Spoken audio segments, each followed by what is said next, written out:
செடி அட்டாக் பண்ணது உனக்கு யார் சொன்னா? என்ன சொல்ற? செடி அட்டாக் பண்ணுமா? புண்ணு மூலியமா தான் நம்ம உடம்புக்குள்ளலாம் டாக்ஸின்ஸ் போகுது.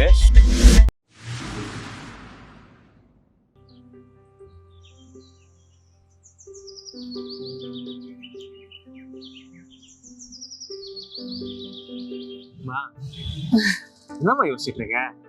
ஒண்ணும் இல்லடா. சொல்லுமா, நீ ஒண்ணு சொல்ல ஏதோ உள்ள வச்சுதான் சொல்லுவேன். கரெக்டா எப்படி மைண்ட் வாஷ் கண்டுபிடிச்சிருவ? இத்தனை வருஷமா பாத்துட்டு இருக்கேன். சொல்லுமா. அது இல்லடா, நான் என் ஸ்கூல் ஃப்ரெண்ட் வைனி சொல்லியிருக்கேன்ல, ஆமா. அவன் வந்து யூஎஸ்ல அடிக்கடி ட்ரெக்கிங் போறதா போஸ்டிங் எல்லாம் போடுவானா. அது பார்க்கும்போது எனக்கும் வந்து ட்ரெக்கிங் போகணும்னு ஒரு ஆசை.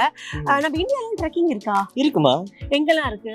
நம்ம பனி பிரதேசத்துல போலாம், பாலைவனத்துல போலாம், ஏன் நம்ம காடுகள்லாம் இருக்குல்ல. எனக்கு காட்டுல போனது ரொம்ப ஆசைடா.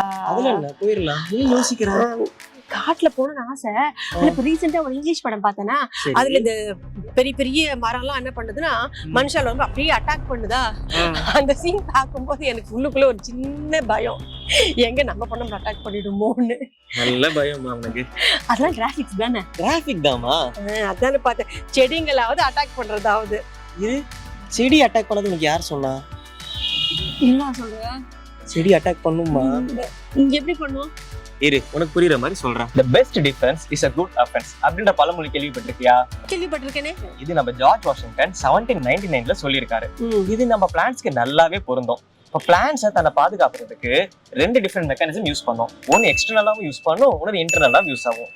எக்ஸ்டர்னல் என்னென்ன இருக்குன்னு நான் சொல்லிடுறேன். இப்போ மரங்களை பாத்தீங்கன்னா மரப்பட்டை இருக்கு இல்லையா, பார்க்குன்னு சொல்லுவோம். அது லிக்னின் அப்படின்ற காம்பவுண்டால செய்யப்பட்டது. அதனால அது ஹார்டா இருக்கும். சோ இதுக்கு வந்து பெனட்ரேட் பண்ணனாலோ இல்ல வந்து தாக்கனாலோ கொஞ்சம் கஷ்டமா இருக்கும். இதே மாதிரி சில செடிகள்ல பாத்தீங்கன்னா சுத்தி முள்ளுங்கள் இருக்கும். ரோஸ், கேக்டஸ், கத்தாழை அந்த மாதிரி தானே? அதே மாதிரி தாமா. இப்போ அந்த மாதிரி செடிகள்ல பாத்தீங்கன்னா யாராவது போய் தாக்கனாலும் அந்த முள்ளு குத்திருமோன்ற பயத்தினால அந்த செடியெல்லாம் அவாய்ட் பண்ணிடுவாங்க. இது வந்து ஒரு டிஃப்ரெண்ட் டைப் ஆஃப் மெக்கானிசம். இன்னும் சில செடிகள்ல பாத்தீங்கன்னா சின்ன சின்ன முடி போல ஸ்ட்ரக்சர்ஸ் இருக்கும். அந்த ஹேர் லைக் ஸ்ட்ரக்சர்ஸ் அப்படின்னு சொல்லுவோம். அதை வச்சு கூட குத்தும். அதுல ட்ரைகோம் அப்படின்னு சொல்லுவோம். அந்த ட்ரைகோம் வச்சு பாய்சனஸ் கேஸஸ் ரிலீஸ் பண்ணும். அதனால அந்த வலி உண்டாகிறதா இருக்கட்டும், இல்ல எரிச்சல் உண்டாகிறதா இருக்கட்டும். இந்த கிட்னி பீன் அப்படின்ற பிளான்ட்ல சின்ன சின்ன ஹூக் மாதிரி இந்த ஸ்ட்ரக்சர்ஸ் இருக்கும். ஏதாவது பூச்சி வந்து அது மேல உட்காந்துச்சுன்னா இந்த ஹூக்கால அதை குத்திட்டு அதுக்கு வலியை உண்டாக்குது. சூப்பர்டா. இப்போ இதே மாதிரி இன்னொரு கான்செப்ட் இருக்கு. இப்ப நம்ம கீரை சாப்பிடுறோம், அப்புறம் அன்னாச்சி பழம் எல்லாம் சாப்பிடுறோம்னா அதுல ராஃபேட்ஸ் அப்படின்னு ஸ்ட்ரக்சர் இருக்கு. இந்த ஸ்ட்ரக்சரால நம்ம சாப்பிடும்போது நம்ம ஹியூமன் சாப்பிட்டா கூட நம்ம வாயில புண்ணு ஏற்படுது. அந்த புண்ணு மூலியமா தான் நம்ம உடம்புக்குள்ள எல்லாம் டாக்ஸின்ஸ் போகுது. இதனாலதான் நமக்கு அந்த எரிச்சல் எல்லாம் வருது, வலியும் தெரியுது. இப்ப புரியுதுடா. இந்த பழங்காலத்துல ராஜா வந்து கோட்டையை பாதுகாக்கிறதுக்காக குரோக்கடைல எல்லாம் அமைச்சு ஒரு கவசம் மாதிரி ப்ரொடெக்ட் பண்ணிருப்பாரு இல்லையா? சோ அதே மாதிரி செடிகளும் தன்னை பாதுகாக்கிறதுக்கு ஒரு கவசம் மாதிரி ப்ரொவைட் பண்ணிக்குதுங்க. கரெக்டா? கரெக்ட்மா, சூப்பரா புரிஞ்சுக்கிட்டேன். இப்போ நம்ம எப்படி வெளியே தன்னை காப்பாத்திக்குதுன்னு பார்த்தோம், தன் உள்ள இருந்து எப்படி காப்பாத்திக்குன்னு பார்க்கலாமா? ஓ, அது எப்படி? சொல்ற கேட்டுக்கோங்க.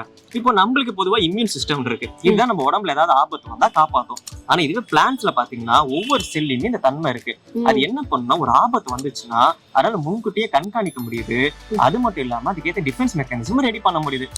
அதுக்கு ஒரு மைக்ரோ ஆர்கானிசம் அதை அட்டாக் பண்ணுதுன்னு வச்சுக்கோங்களேன். அப்படி அட்டாக் வரும்போது தன்னை தானே செல்ஃப் ரெஸ்ட்ரிக்ட் பண்ணிக்கும். அதாவது தன்னையே அதை அழிச்சுக்கிட்டு பக்கத்துல எந்த இதுக்குமே அது இன்ஃபெக்ஷன் பரவக்கூடாதுன்னு ஐசோலேட் பண்ணிக்குது. கோவிடுக்கு நம்மள தனிமைப்படுத்திக்கணுமே அந்த மாதிரி தானே? இந்த மாதிரி தான். இதே மாதிரி சில பிளான்ட்ஸ் பாத்தீங்கன்னா ஒரு பாய்சனஸ் கேஸ் ரிலீஸ் பண்ணி அது எந்த மாதிரி அட்டாக்கு வருதோ அந்த அட்டாக்கு ஏத்த ஒரு காம்பவுண்ட்ல ஒரு ஃபார்மேஷன்ல அமைச்சு அதை போய் தாக்கிடுது. சூப்பர்டா.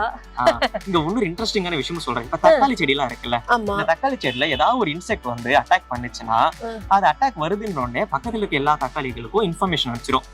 அது அந்த ஹார்மோன்ஸ் வழியாவும் அனுப்பலாம், எலக்ட்ரிக் சிக்னல் வழியா அனுப்பலாம், இல்ல காத்துலயும் அனுப்பலாம். இப்படி அமிச்சோடனே மத்ததும் அலர்ட் ஆயிட்டு அதோட டிஃபென்ஸ் மெக்கானிசம்லாம் ரெடி பண்ணி வச்சுக்கும். இது மட்டும் இல்லாம அந்த செடிக்குள்ள இல்லாம பக்கத்துல இருக்க எல்லா செடிக்கும் இது சென்ட் பண்ணி இந்த மாதிரி ஆபத்து வருது, நீங்க உஷாரா இருந்துக்கோங்க அப்படின்னு ஒரு சிக்னல் அனுப்பிச்சிடுது. காக்கா எல்லாம் வந்துட்டு சாப்பாடு போட்டு மத்த காக்காக்கு எல்லாம் வந்து குரல் கொடுக்குமே, கா கா. அப்ப எல்லாத்துக்கும் ஒரு சிக்னல் கொடுக்குதுல்ல. அங்க சாப்பாடுக்காக அலர்ட் பண்ணது, இங்க உஷாரா எங்க ஆபத்து வருதுன்னு அலர்ட் பண்ணது. கரெக்ட். இதே மாதிரி இன்னொரு இன்ட்ரெஸ்டிங்கான கான்செப்ட் இருக்குமா, இந்த பருத்தி செடி இருக்குல்ல, அதுல கம்பளி பூச்சி தான் அட்டாக் பண்ணும். இந்த கம்பளி பூச்சியை பருத்தி செடி அட்டாக் பண்ண என்ன பண்ணும்னா இந்த கம்பளி பூச்சியோட எதிரி பாராசைட்டிக் வாஸ்ப்னு சொல்லுவோம் இங்கிலீஷ்ல, அந்த பூச்சி வரதுக்காக ஒரு சிக்னல் அனுப்பும். ஒரு 10ல இருந்து 12 காம்பவுண்ட மிக்ஸ் பண்ணி காத்துல ஒரு கேஸை ரிலீஸ் பண்ணும். இந்த கேஸ் சென்ஸ் பண்ண உடனே அந்த பாராசைட்டிக் வாஸ்ப் வந்து இந்த கம்பளி பூச்சி அட்டாக் பண்ணும். இந்த பாராசைட்டிக் வாஸ்ப் என்ன பண்ணும், தன்னோட முட்டையை வந்து இந்த கம்பளி பூச்சிக்குள்ள தான் இடும். சோ இந்த கம்பளி பூச்சிக்கு இது வந்தா இதோட எதிரினால இந்த கம்பளி பூச்சி அங்கிருந்து போயிடும். செம்ம. இப்படிதாமா அது தனக்கிட்ட இருந்து காப்பாத்திக்கிடுது. அதேங்கப்பா. இயற்கையாவே கடவுள் எல்லா உயிரினங்களுக்கும் தன்னை தானே பாதுகாக்கிற மாதிரி எவ்வளவு அழகா வடிவமைச்சு கொடுத்திருக்காரு. அப்படியேப்பட்ட காட்டுக்கு ட்ரெக்கிங் போயே ஆகணும்டா. கண்டிப்பாமா. இரு இரு இரு, எதுக்கு அதுக்குள்ள திரும்புற? நம்ம யாரு வம்புக்கும் போறது இல்ல, யாரு தும்புக்கும் போறது இல்ல. நம்ம உண்டு நம்ம ஜோலி உண்டுன்னு போயிடுறது. எனக்கு காட்டுக்கு போகணும் ரொம்ப ஆசையா இருக்குடா. சரிடா. வேற ஏதாவது பரவாம அதனால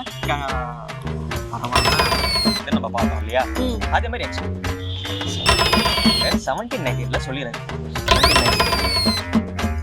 இந்த வீடியோ உங்களுக்கு பிடிச்சிருந்துச்சுன்னா லைக் பண்ணுங்க, ஷேர் பண்ணுங்க, மறக்காம சயின்ஸ் பேஸ் சேனலை சப்ஸ்கிரைப் பண்ணிடுங்க. அப்படியே பக்கத்துல இருக்க பெல் பட்டனை அமுக்கிடுங்க. அப்பதான் எங்களோட ஃபியூச்சர் வீடியோ அப்டேட்ஸ் உங்களை ரீச் ஆகும்.